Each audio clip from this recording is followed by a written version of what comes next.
من باعنا يا طيب النفس بعناه، واللي شرانا بالوفاء ما نبيعه. عهد علينا لا وعدنا وفيناه، ولا الردي حلت عليها القطيعة.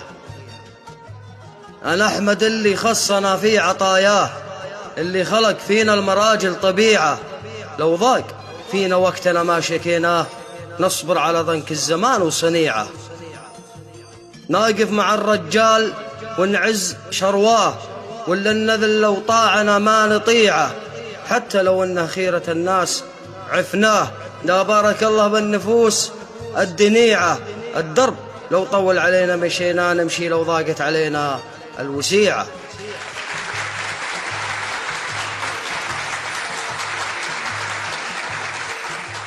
وإذا لفانا ضيفنا طاب ملفاه، نقدم اللي كفنا تستطيعه. وإذا نخانا راعي الحق جيناه بسلوم العرب والشريعة. نقلط على الطيب وندرك سواياه، ونترك سخافات الجموع الوضيعة. لكن بشوف الوقت بين خفاياه، واستفحلت فيها الأمور الشنيعة. واللي يغث القلب ويهز مبداه، لشاخ أصحاب الوجيه الصقيعة. من كان جده للردين مركاه، اليوم كل الخلق تمدح صنيعه.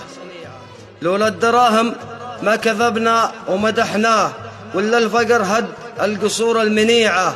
دام الرجل من دون مال كرهناه، خليها المراجل جعلها للقطيعة. خلي المراجل جعلها للقطيعة. سلامتك.